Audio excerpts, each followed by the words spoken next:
Hi everybody, welcome back. We are continuing with the discussion that we had last time, which was a response to the problems in grounding morality. This will be part 2.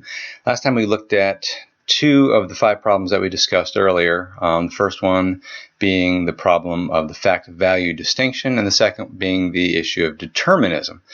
In today's video, I'm going to be addressing relativism, logical positivism, and existentialism. Most of it, however, is going to be focusing on relativism. So I will get the presentation started and we will dive in. Now this video is a little bit longer than the last one, or should be a little bit longer than the last one, because the material that I'm covering is a little bit more extensive. Not only are we going to be going back through the arguments for relativism, but we are going to be looking at refutation of those basic arguments for relativism as well. Let's start by just jumping in to define one term, which is going to be, of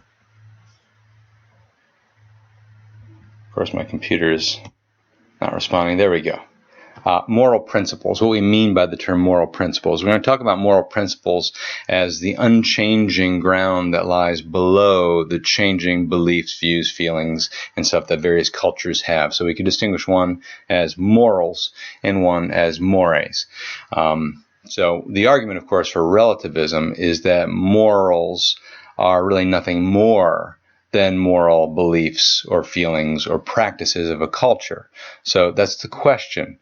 Is that all there is to morals or moral principles? Now, first thing I'm going to get into is just a general refutation of moral relativism based on a confusion that I think lies behind moral relativism. I think the main error with moral relativism is they're making an illicit leap from their epistemology to their metaphysics. Right? Epistemology, branch of philosophy that deals with how we know what we know, knowledge in general, whereas metaphysics deals with the questions of being, reality, what is actually the case. So it's a leap from basically what we believe about reality to reality itself. And it's illicit to be able to jump from one to the other. I'm going to give you 2 propositions that you can see on the screen. The first is I believe that murder is wrong, which is a statement about, again, my beliefs. It's not about murder. The second statement is murder is wrong. That is a statement about murder. One's epistemological, one's metaphysical. Now, the truth of each proposition depends, of course, on separate conditions. The first proposition, that I believe that murder is wrong, is true just as long as I believe that. Whereas the second statement, murder is wrong, is true based on something beyond my belief. It's actually based on whether or not murder is actually wrong in reality. So, let's take a little bit of a look at this issue of relative truth. And let's bring up another proposition. I've got it color-coded on the slide.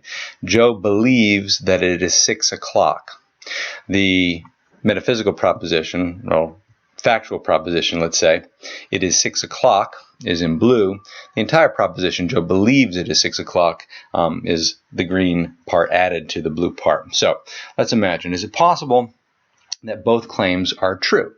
Well, it seems to be possible that both claims are true because we can imagine Joe thinking that it's 6 o'clock or believing that it's 6 o'clock, and in reality it actually is 6 o'clock.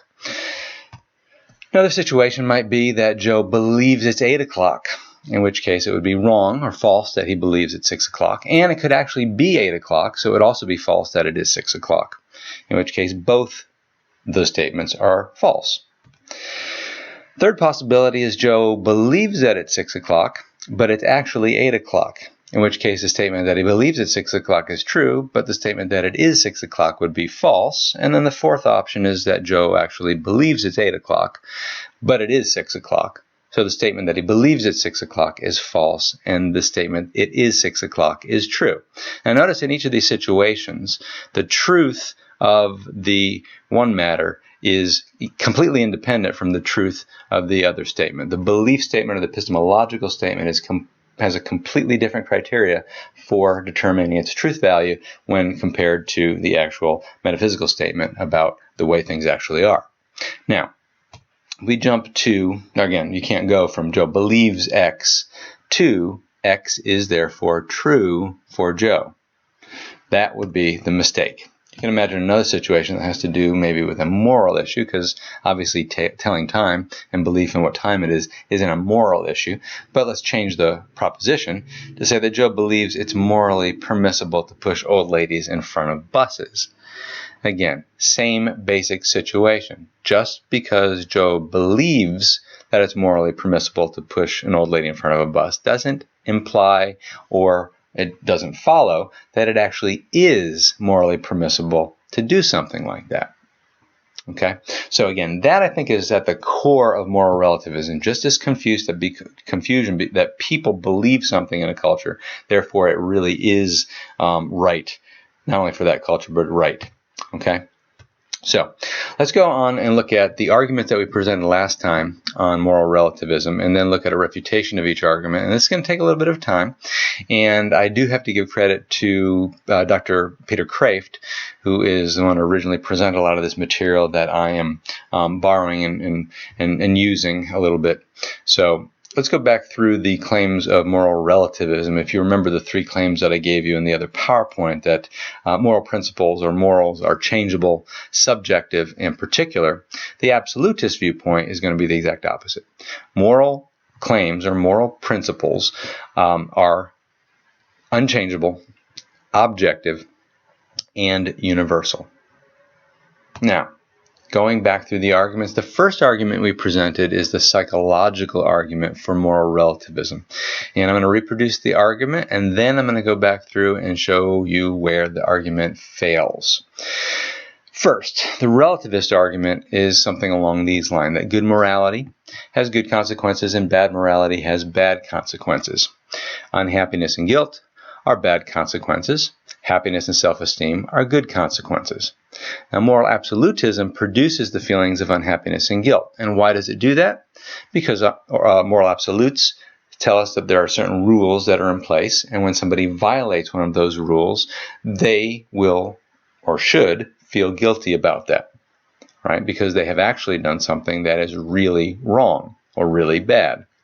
Whereas moral relativism doesn't have that issue, because if you violate a rule or a law that is relativistic, then you really haven't done anything truly wrong, and therefore moral relativism produces the better feelings of happiness and self-esteem. You're not burdened with the guilt. Therefore, moral absolutism is bad and moral relativism is good. Now, you may have already thought when you first heard this argument on the other slide, or the other PowerPoint, or the other video, that this isn't the best argument. And let's actually break it down to show why it's not a very good argument. Number one, absolute moral laws, we could assume, or at least imagine, that they could exist not to cause unhappiness, but actually to maximize happiness. You can imagine that these laws are there to protect you in a certain sense, the way a warning sign or a roadmap is there to kind of guide you through life. We can imagine that moral absolutes, again, produce realistic guilt when something actually wrong has happened. Okay, and removing absolute guilt, of course, does remove guilt, or removes the absolutes removes guilt, but that only takes care of maybe short-term happiness, not necessarily long-term happiness. So as long as the guilt is realistic and not pathological, then the guilt may serve a very good function of guiding you through life, very much the same way physical pain helps you protect your body. That guilt is there to kind of protect you as a person. Okay, so that's a possibility, right? So guilt is not necessarily a bad thing, which undercuts the basic argument. Number two, the relativist argument kind of begs the question, because it assumes that our feelings, how we feel about something, is a standard for judging morality. And that's the exact opposite of what traditional morality has always stood for. Traditional morality has always assumed that it's the morality that is there to be a judge of our feelings. And I think that makes a lot of sense, because feelings, of course, are relative to individuals. One person feels one way, another person feels another way. And number three, of course, if the self-esteem versus guilt argument is correct, then a person who perhaps is a rapist or a cannibal or a terrorist, as long as they feel better about what they've done than a person who feels guilty about what they've done, then they're actually morally on a better footing, okay, because they'd have self-esteem rather than the guilt. And you can see how that implication follows. Okay, so that's the first argument, the psychological argument. Let's take a look at the cultural influence argument.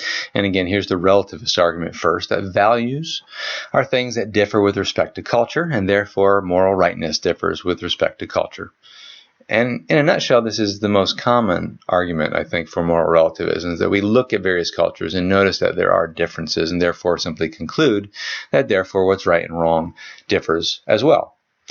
Of course, you can't get to the conclusion that moral rightness differs with respect to culture from the mere premise that values are things that differ with respect to culture. Because there's an unstated premise, and this is our first problem. The unstated premise in this argument is that moral rightness is a matter of obedience to a culture's values. Now, that would have to be the premise in order to get from the first premise to the conclusion. In other words, what you'd have to accept as true is that it's always right to obey your culture's values. And how many people would actually accept that as a premise? Most people would believe that we, on occasion, should criticize or reject what our cultures say is right or wrong. And we could restate the cultural argument with the premise included, and I've done it on the next slide, that values are things that differ with respect to culture. Moral rightness is obedience to your culture's values, therefore moral rightness differs with respect to culture.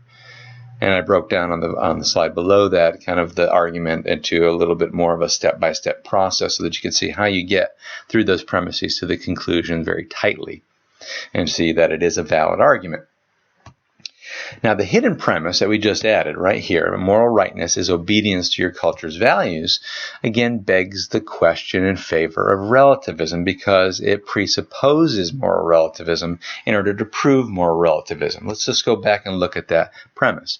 Moral rightness is obedience to your culture's values. Again, that is the relativist position, and that is what needs to be proven. That's what needs to be argued for. You can't start with that in your premises to lead you to relativism. It is a circular argument. It begs the question, and it's not a good argument. Moral absolutism denies that it's always right, of course, to obey your culture's values. There are times when you should challenge your culture's values. See, absolutism has the advantage of giving what might be a transcultural standard, a universal standard, something that we could actually judge cultural values by. Transcultural standard enables you to critique cultural values. In fact, one can't critique cultural values without one. If that's all you are, is stuck with your culture's values, then you can't get beyond that. You're stuck in that box. And only the absolutist on that ground could be progressive, could be moving towards a better morality and challenge, ways of the past as we progress. The relativist is forced to just kind of maintain the status quo.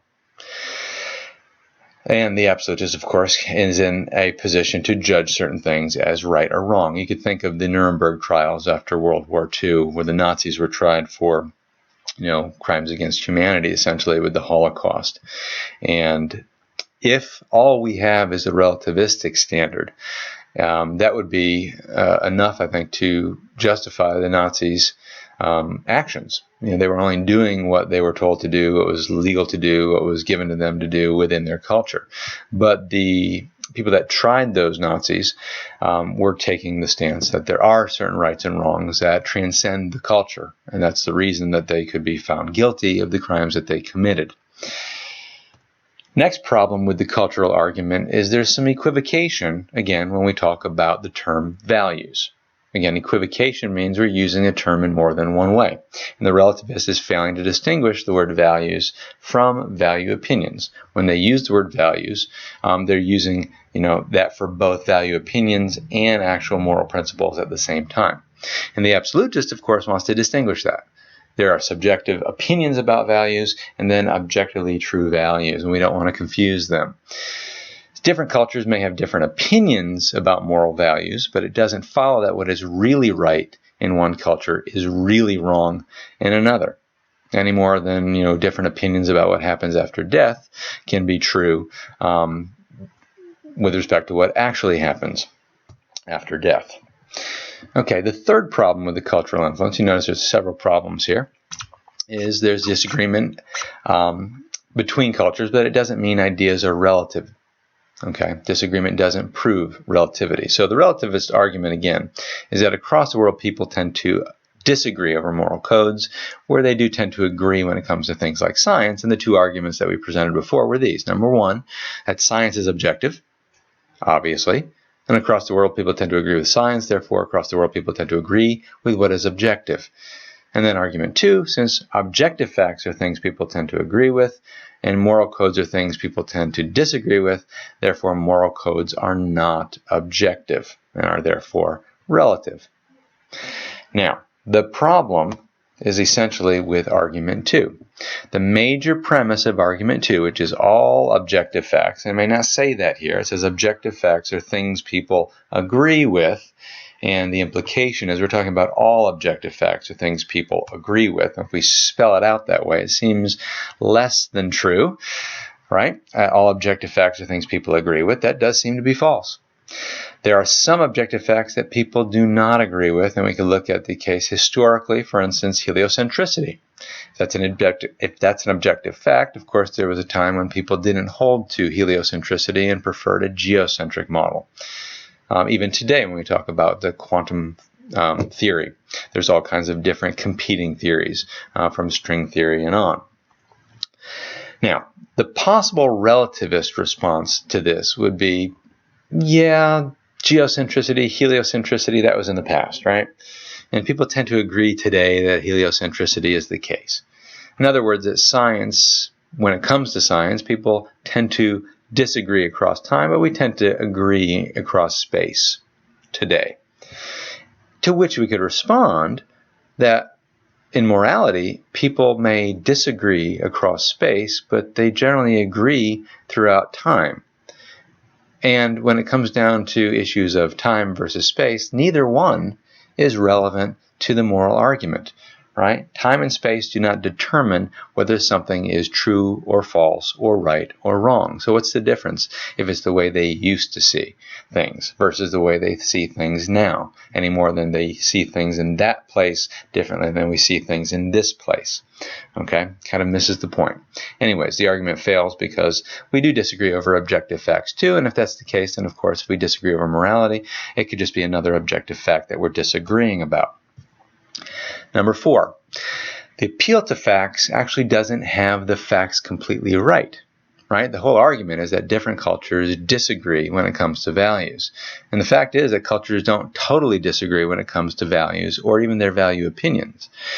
We may place different emphases on certain values or virtues, such as courage, that was incredibly valued in the ancient world, maybe more so than today, though we still value it today. Perhaps we place more value on tolerance in the modern world than they did in the past. But again, tolerance is still generally considered a good thing and could be considered an objectively good thing. But no society holds, of course, cardinal virtues, famous ones that we get out of the ancient Greek philosophers, Plato and Aristotle, things like justice and courage and wisdom and temperance, as morally evil. You can't even imagine those virtues as morally evil. Just try to imagine a society that believed cowardice was just as good as bravery, or that stupidity was just as valuable as wisdom. Okay? That doesn't happen. Everybody knows that these things are good. Now, what those look like, what does justice look like in this country or culture, and what does justice look like in that culture? There may be disagreements as to, what is the just action or what is the just decision, but every culture values justice. Now, beneath all moral disagreements, there exists ultimately a deeper foundational morality, and that's what we're getting at here. In fact, moral disagreements are impossible without some deeper moral agreements. We can look at examples around the world in different cultural religions where we see things like the Golden Rule. It's found everywhere, maybe in a different way that it's phrased. Do unto others as you would have them do unto you, or don't do unto others as you would not want others to do to you. You can imagine in a debate over capital punishment, both sides in that debate actually recognize murder as a true bad an evil, but the debate is again whether or not we should put the murderer to death, and again both sides value life and see the importance of that. When you look at the Holocaust, you can think about the Nazis. in their atrocities, putting people to death in thousands and millions. And it's interesting when you look historically at the effort that was given to dehumanize the Jews.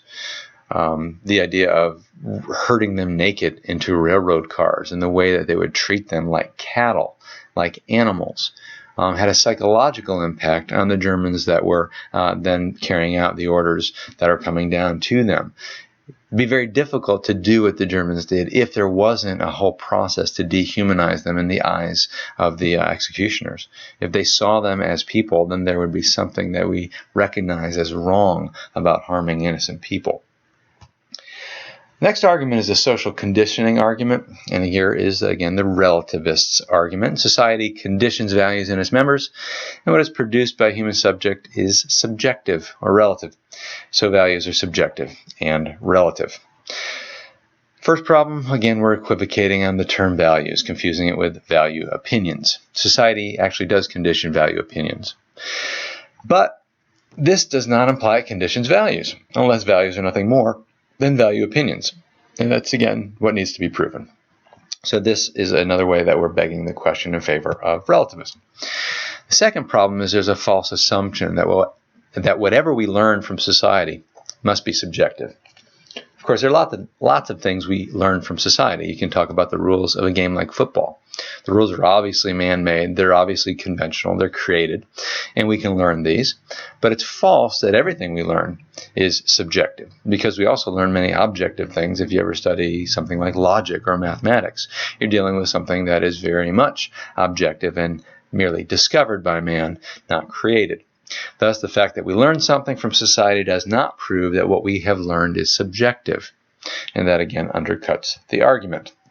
Third problem is the main premise that society conditions values in its members is not always true, even in their value opinions. Some value opinions are not the result of conditioning, and if they were, there would be no dissension from the common view within a culture, no nonconformity. But of course, there is nonconformity all the time within a culture. Many people disagree with their culture's values, and you can imagine, again, prior to the Civil War and the abolition of slavery in the United States, that there are a good number of abolitionists that were willing to stand up against something they saw as unjust, even though it was legal in the society and considered morally permissible by many. So some values are obviously not the result of conditioning. Okay. Now we're going to get on to some of the, I think, easier arguments to maybe lay out.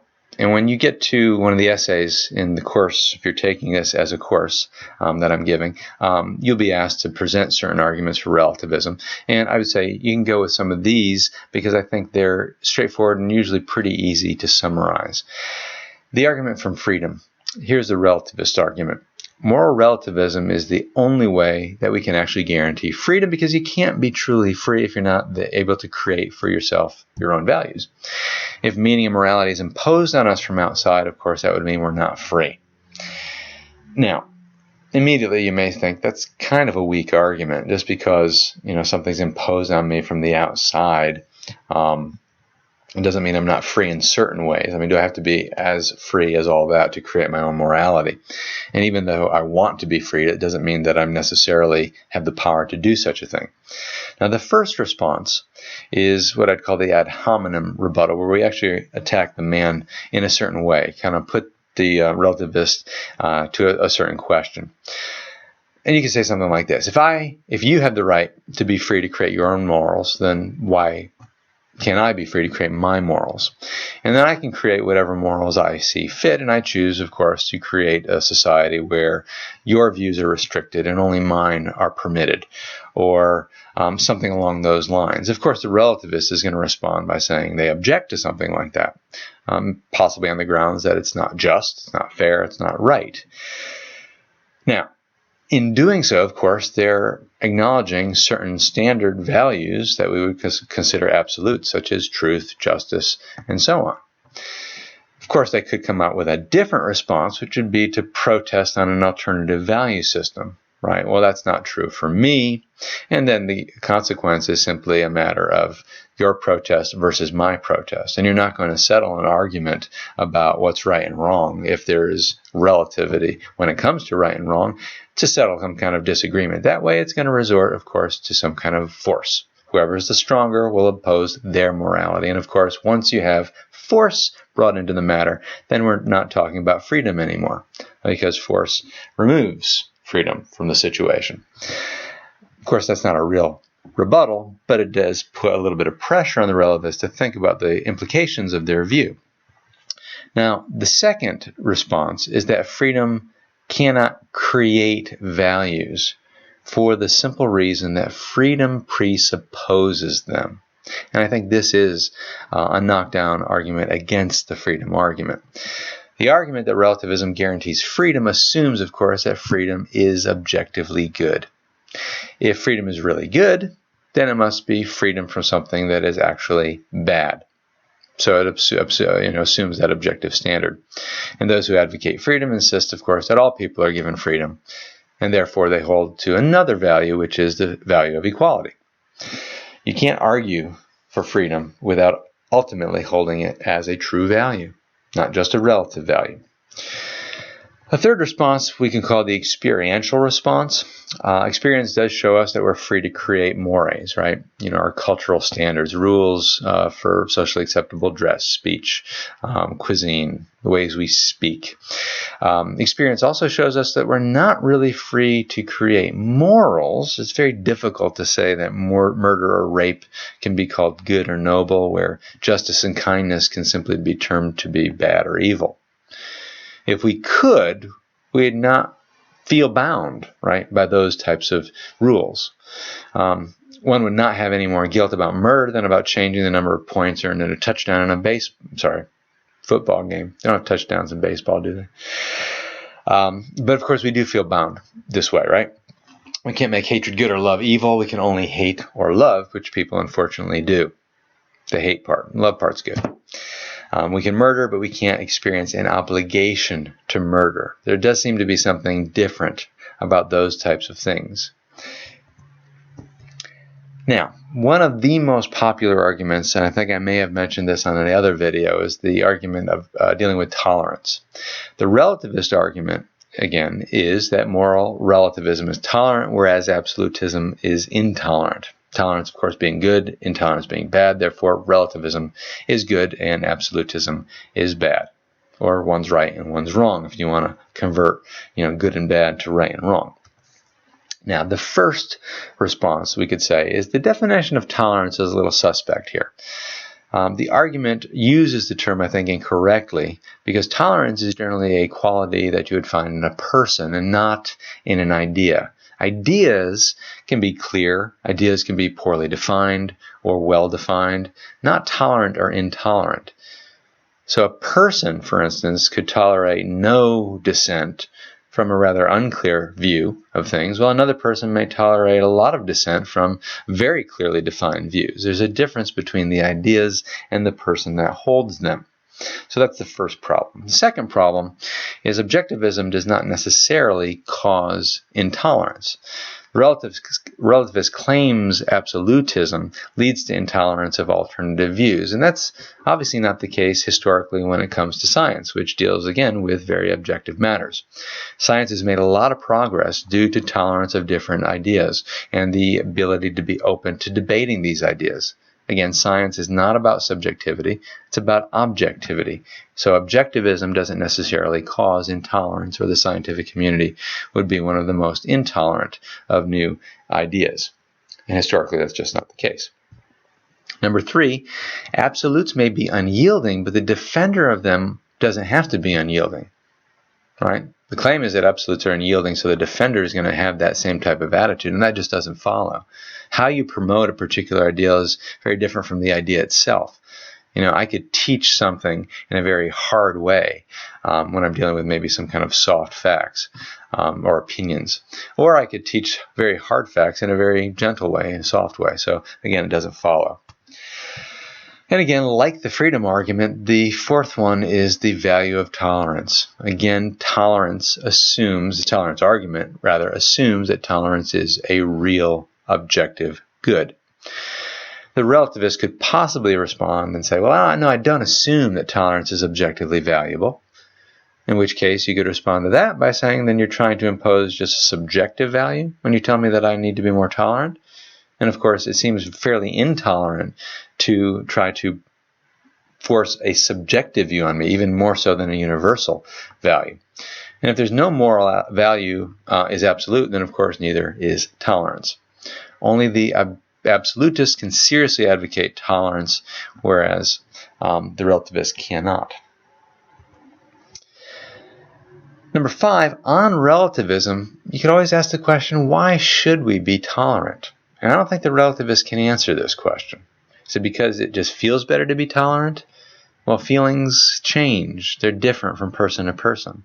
Or maybe it's popular to be tolerant. But of course, what's popular today might be unpopular tomorrow, or vice versa. Relativists has nothing to which they can appeal. What is there to stop a tolerant nation from sliding into intolerance over time? Nothing. However, the absolutists can appeal to some kind of universal law. You could just take the example of the homosexual community, for instance.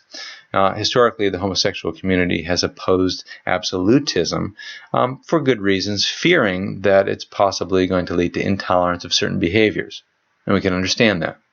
However, the homosexual community also depends on absolutism as the only real protection against the intolerance directed towards their persons, right? Because it would be an absolutist position to say that you should not assault people based on their sexual preferences. Okay, and of course they'll hold to absolutism where it's necessary and relativism where it's necessary. And of course, rationally and logically, you can't have both. Either absolutism is true or relativism is true. Number 6, the meaning of tolerance. It presupposes moral objectivism, right? Not only is it assumed to be an actual absolute objective good, but it presupposes that there is something that is morally good, because no one tolerates what is bad. What is good. Right? We don't speak of tolerating love or tolerating beauty or tolerating justice or tolerating wisdom. The word itself implies that what you're tolerating is objectively bad. You only tolerate evil in order to prevent worse evil, which actually goes into this case about what we should or should not tolerate. Sometimes it's worth tolerating certain evils. Other times there are things that we should not tolerate, and we have to have wisdom when deciding what to do. Obviously, cancer patient, for instance, might tolerate some severe sickness caused by chemotherapy with the hope that it's going to produce some kind of cure. Other people may tolerate smoking to preserve the good of freedom in our society. So again, tolerance is of something bad for the sake of something good. And then, of course, there's the dilemma of cross-cultural tolerance, and most cultures have actually not seen tolerance as a good thing. Their personal value opinions may not have held at a very high standard. Some people and cultures see tolerance as a weakness, whereas intolerance is a strength. Now, the question, of course, that comes up a lot is, should we tolerate intolerance? And it seems like you want to say, yes, if you're saying tolerance is good, then you should tolerate intolerance. But is that right? Should the tolerance objectivists actually not criticize evil, such as fascist dictatorships, the Spanish Inquisition? We could think of a lot of things that are intolerant that you wouldn't necessarily want to tolerate, even if you value tolerance. So I think it's consistent to actually answer the question, should we tolerate intolerance, with the answer of no. And we could say that on the basis that tolerance is a true good. And intolerance, therefore, would actually be really wrong. So, again, we could presuppose a universal transcultural value in tolerance and still not stand for intolerance.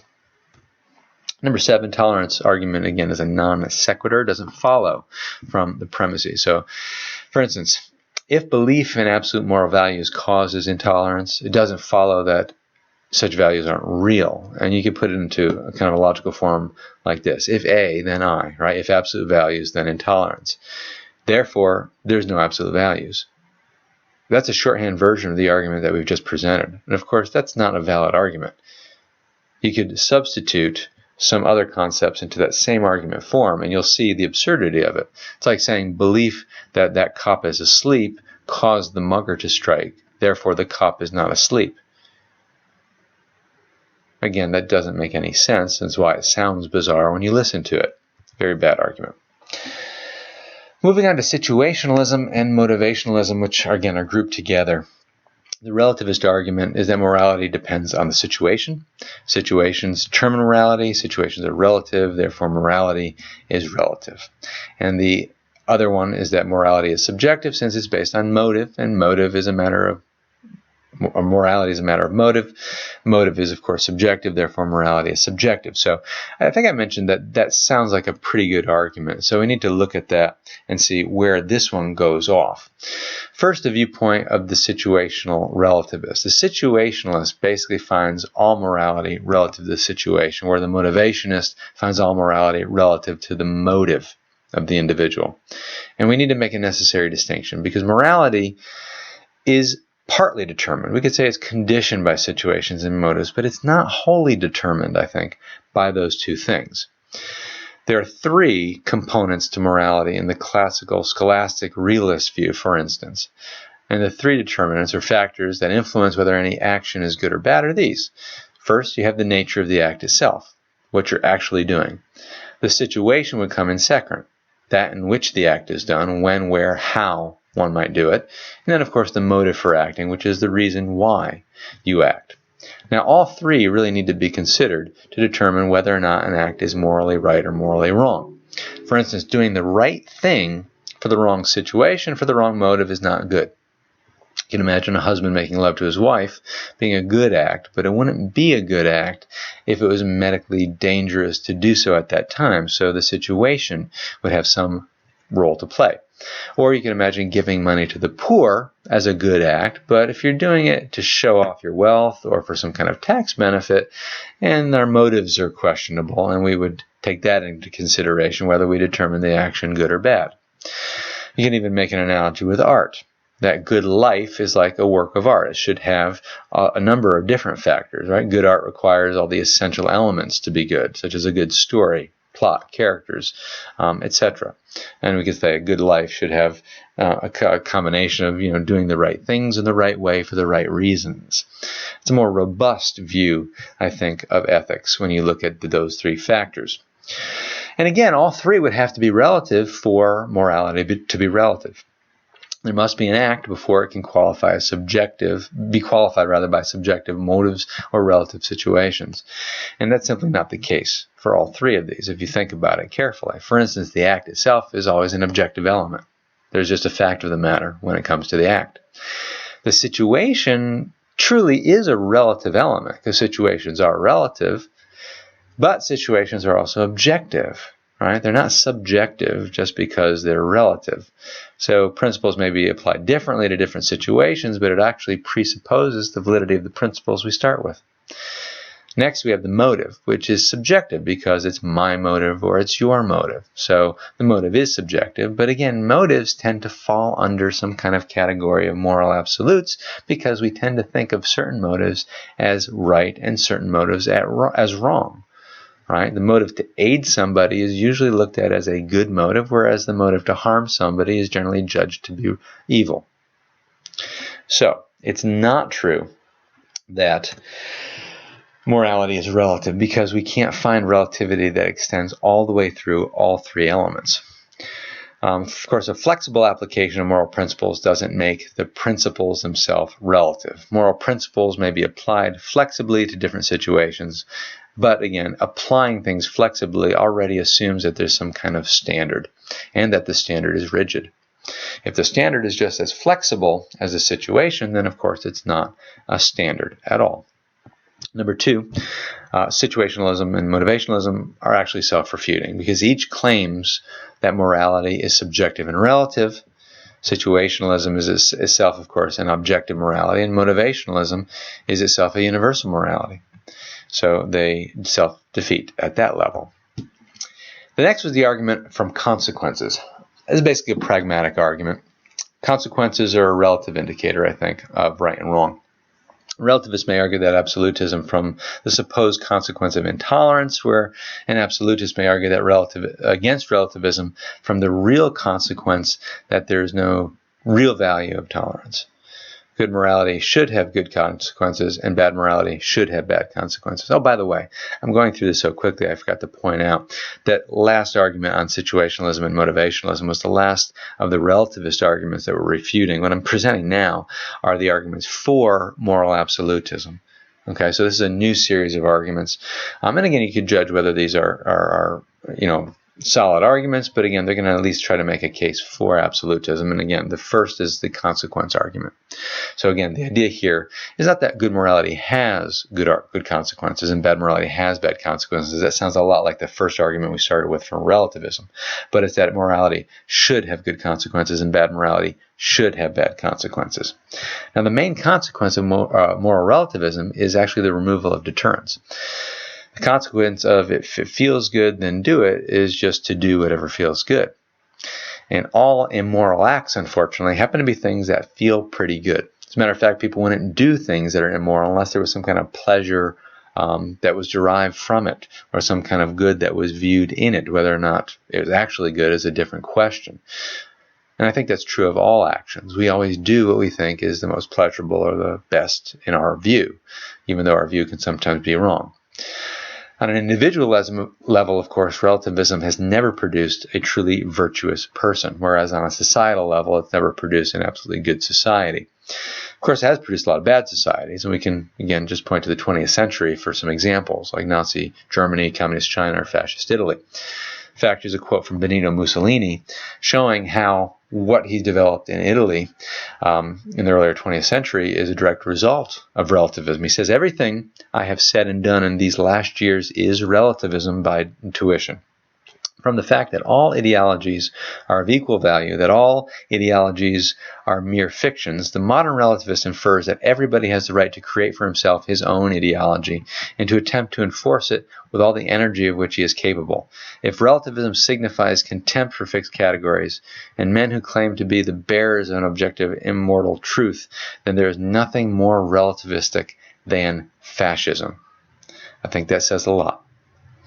Of course, the main consequence of moral absolutism is not the removal of deterrence, but it provides moral deterrence.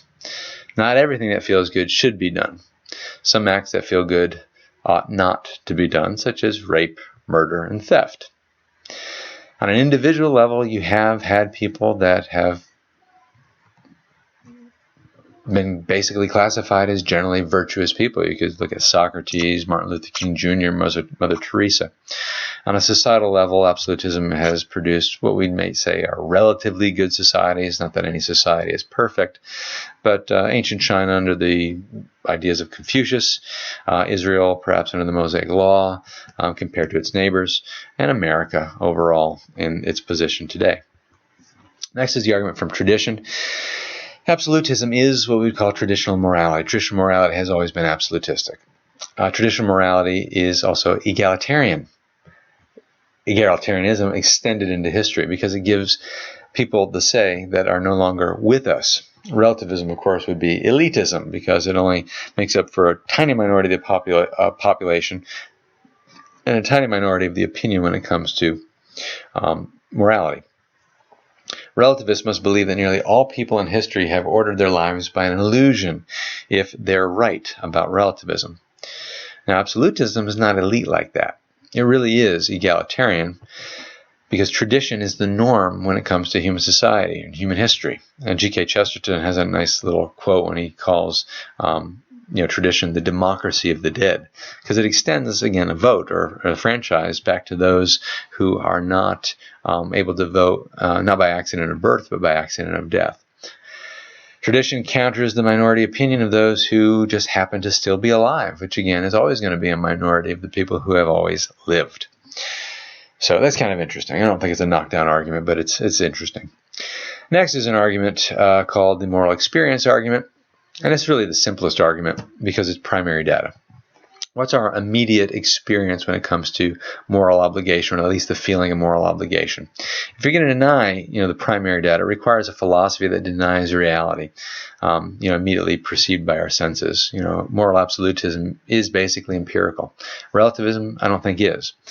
The foundational moral experience, we could say, is generally absolutistic. And it's like coming up against a wall. It's like we feel something. that is imposing something on us, maybe from outside. Of course, that's why we use words like we ought, we should, what's right, what's wrong, that kind of language when it comes to these experiences. Moral absolutism is based on the experience of this feeling of moral obligation. And the example we can give is, say you promise a friend that you're going to help him move. He's going to move early on a Saturday morning. You're exhausted from whatever went on during the week. And when Saturday morning arrives, of course, you hear the alarm go off and you're exhausted, and you've got two things that you experience at the same time. You've got the desire to sleep, and you've got this feeling of obligation that's pulling you to get up. And each of those experiences is ultimately different, right? There's no sense of obligation to sleep, and we don't seem to have a desire to get up. Each experience is also pulling you from a different direction. The feeling of desiring to sleep seems to pull on us from inside, whereas the idea of obligation to get up is pulling on us from outside. So that experience itself is best explained by absolutism. Right? Desire is internal to the agent. It moves us as a source. We could say it drives us as an efficient cause of our actions, whereas moral obligation seems external to the actor or the agent, where it's pulling us as an end, or we might call it moving us as a final cause, to use kind of Aristotelian terminology. Next argument is an ad hominem. And this one, again, is very persuasive on an emotional level. Relativists, like others, react and protest when they're treated in a certain way. If they're treated unjustly or immorally or unfairly, they tend to react by protest. So, for example, a relativist who's unfaithful to his wife and leaves her for another woman will often appeal to relativistic principles that, I have to do what's right for me to justify that action. But when the shoe's on the other foot and his wife leaves him for another man, then he would protest, saying that there's something wrong that has been done. It seems that relativism ends up being more personal than philosophical. One's actual view, and this is the kicker, I think one's actual view is not revealed by what we do. Our actual beliefs are never indicated by the behaviors we undertake, but by the reactions we have when certain things are done to us. That reveals what our true beliefs are. Now, there's a contradiction between theory and practice. It's evident that every act of defending relativism, it is evident in every act of defending relativism. Why do relatives write in defense of relativism? Well, to convince other people that relativism is right and absolutism is wrong. And of course, you could ask, is it really right or really wrong? And if so, then there is such a thing as a real right and a real wrong. And if not, then there's nothing wrong with being an absolutist any more than there's anything really right about being a relativist. Last one is the moral, I think this is the last one, I haven't looked ahead, is the moral language argument. We use moral language, right, all the time. We have disagreements about moral issues. We quarrel. We debate about what's right and what's wrong. And of course, that's to act as if we believe there's something objective, universally binding when it comes to moral principles. If the argument was only a matter of subjective desires, then it would be as silly as arguing about the taste of a meal. Chocolate ice cream is the best. No, it isn't. That would be a silly argument to undertake. Of course, the argument involves statements like, this isn't fair, what right do you have, things that are a little bit more serious than the taste of food. And if relativism is true, a moral argument would be no different than arguing, like I said, about taste. So let's skip over that section. So moral language ultimately would be meaningless if relativism were true. Whereas our common language every day does bestow praise on people and blame. It counsels on what you should or should not do. And we tend not to praise or blame machines. Machines are not moral agents. When a psychologist says that we're just complex machines, are we really worthy of being blamed or praised for anything that we do? If that really is the situation. We talked a lot about that when we did determinism. However, we do seem to think that moral language is meaningful. We all know how to use it, and we all use it. And that would imply that relativism is not true. The fact that we use moral language implies that absolutism seems to be a better explanation for things. Okay. That's a lot of material, and I apologize the way I went through that kind of mechanically. I don't like doing that when I lecture, but I wanted to get through it kind of quickly. Hopefully I added enough of my own commentary as we went along that you're able to get the point of what I was saying. If not, I would go back through the PowerPoint, take your time, try to think through these arguments and understand really how an argument works, first of all, and then how an argument can possibly fail. Generally, either it's invalid, or there's a premise that's false, or an implication that's not really drawn out that is relevant. Last two things that I want to go through, I think I'm going to be a little bit quicker on. The logical positivist, we talked about the position it's more of a historical issue, like I said. It's not so popular today as it was earlier in the 20th century. But the question with logical positivism had to do with meaningfulness of statements. And the criteria that they give made it appear, of course, that moral language couldn't possibly be meaningful. And let me just go back through both the principle behind logical positivism and the argument that applies to morality. We call this the principle of empirical verifiability, or the verification principle. And it states that there are only, again, two types of meaningful propositions. Number one, those that are simply true by definition, which we might call analytic statements. And two, those that are empirically verifiable, which we might call synthetic statements. Of course, moral claims, and this is the problem, are not true by definition, and moral claims are not empirically verifiable. So when I say it's wrong to murder, that's not true by definition, nor is it something that I can look at and actually see the wrongfulness in that. And since it doesn't, the claim murder is wrong, or any moral claim, doesn't fit either of those two criteria, then moral claims, of course, cannot be judged as meaningful. Of course, the implication for moral philosophy is moral claims end up being cognitively empty. At best, they may be emotive expressions or emotive commands. This is what I don't like, and I think this is what you should do. But that's just my opinion on the matter. Now, the cool thing about the logical positivist is we could respond to it in a very simple way.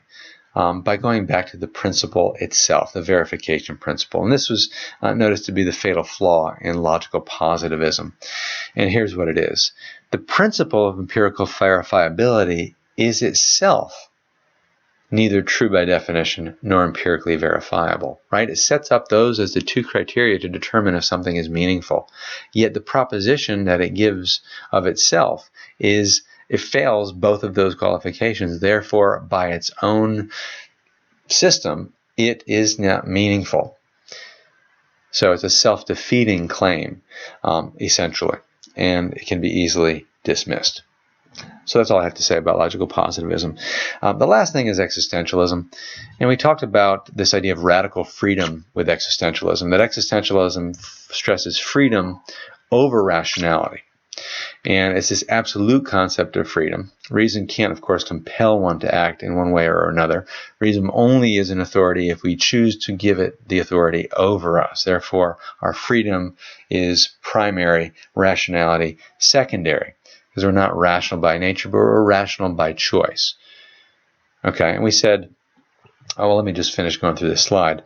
The main motto that you'll see a lot for existentialism, that existence precedes essence. Ultimately, they don't recognize such thing as a human nature or an essence, the way we talked about when we did Aristotle last time, that determines, our decisions, choices, actions, and things like that. Rather, the decisions, choices, and actions that we make really define us as human beings and constitute the nature that we kind of put upon ourselves. Now, the moral implication that we saw last time was that since we choose our own moral code as autonomous beings, the moral code is very much subjective. And being that way, it can't actually make us do anything. We could say it's non-binding.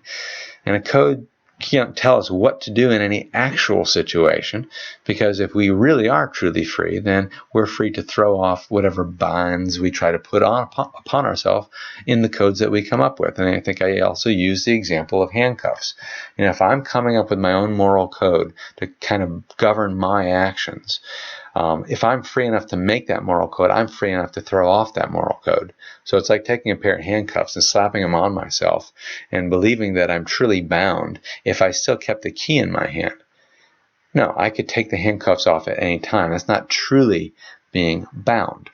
Now, one of the other side effects of existential philosophy, at least atheistic existentialism, is this issue that comes up of meaninglessness. And of course, that has a lot to do with ethics. And I'm talking meaninglessness. I'll just say it's the decision that the decisions and occurrences of life are devoid of any ultimate significance, okay, or real significance. Any sensation of meaning is at most a useful delusion, or at least merely appears to me as a subjective meaning, not a universal. Purposelessness is the idea that there's no real direction or goal in life, that life is just one event after another, and I could determine for myself my own purpose, which would follow from the freedom. I could choose my own meaning, I could choose my own purpose, and they become ultimately subjective at that time, which is fine. Some people have no problem with that. Other people think if there's no real universal meaning or purpose, then it's less than real.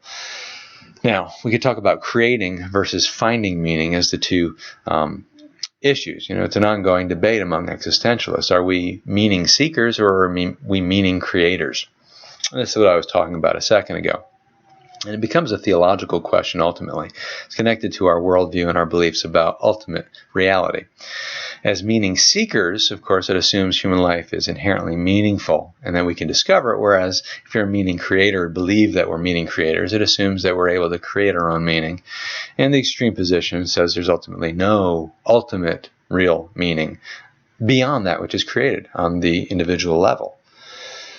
Now, the reason I'm going in and calling these slides, God and meaning, is because what I'm going to present to you is kind of a contrast between atheistic existentialism and a possible alternative view of reality that we might find rooted in theism, just as a different way to look at things.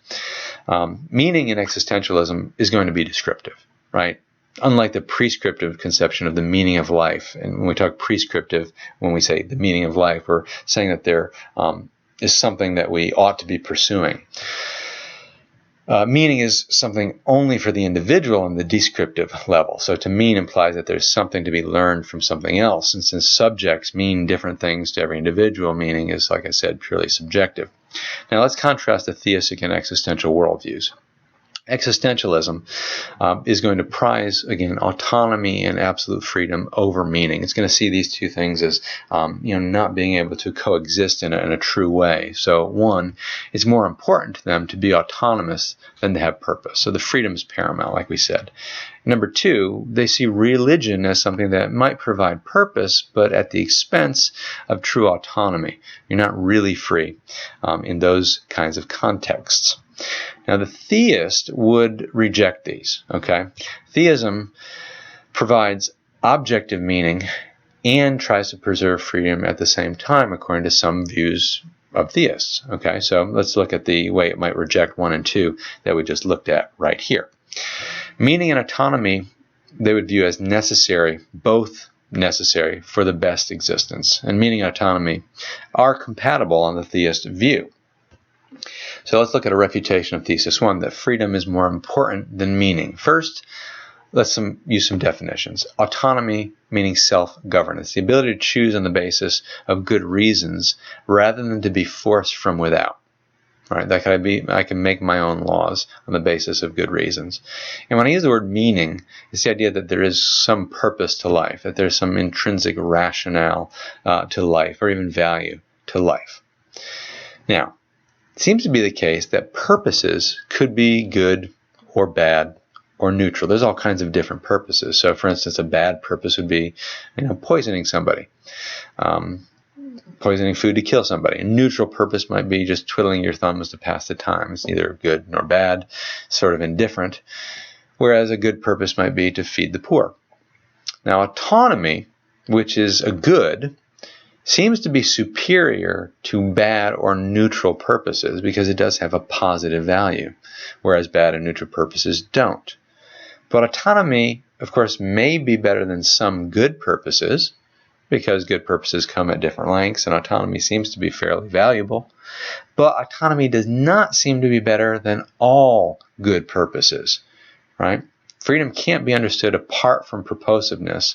Because when I talk about freedom, to be free is to be able to do act A willingly in order to get result R. That's what we think of when we talk about freedom, that there's still some kind of end in mind, some kind of purpose or goal, or freedom would be pointless. Now, autonomy can't be just some kind of unjustified absolute good for the sake of itself and not just good for something else, which is what I think it is. So we can imagine a basic thought experiment where you have two different situations. In situation A, let's imagine you've got 100% autonomy to make your own rules and decisions, etc. But you're in great misery because you're locked in a room and the room is being filled with a slow-acting poisonous gas. Then there's situation B, where you have reduced autonomy, let's say 90%. There are certain things that are forbidden from you, like murder and rape or something along those lines. But you're locked in a different type of room, which happens to be filled with your favorite foods. Which situation would you actually choose? Most people would pick room B. I think most people reasonably would pick room B, because autonomy is not the only thing of value. Many would be willing to give up some degree of freedom for a gain in happiness. Because again, it seems like freedom has an ultimate goal or a higher end, which would be happiness. And that's the view of many historical moral philosophers throughout the years. So for a good purpose, most would be willing to give up a small degree of freedom.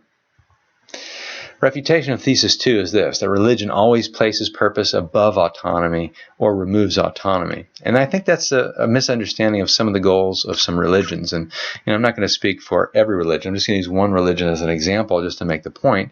And I'll choose Christianity because there is this idea of meaning and freedom coexisting in certain passages. So let's just take a quick look at John 8:32. It says, "You shall know the truth, and the truth shall set you free." The Christian theistic view exactly sees meaning and freedom as united in this instance. Claims to offer a truth about the world, and true beliefs are going to be useful for attaining certain goals and purposes. So autonomy is actually increased when you have truth regarding the purpose of life. So if we know why we're here, if we know what our options really are, then it's going to allow us to make more intelligent and wiser choices regarding our ultimate goals and ends. So again, theism does not just abandon freedom at all. It actually tries to unite the two. So I know that is a lot of stuff to go over in a very short amount of time, but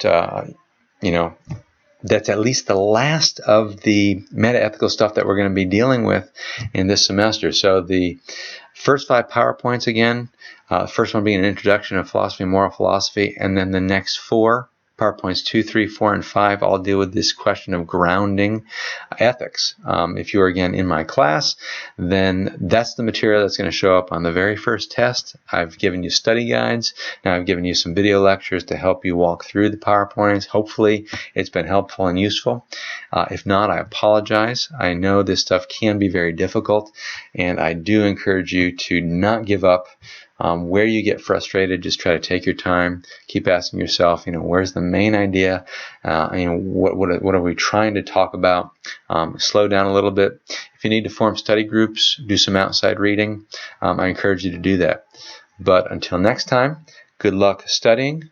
Hang in there, and I will see you next time.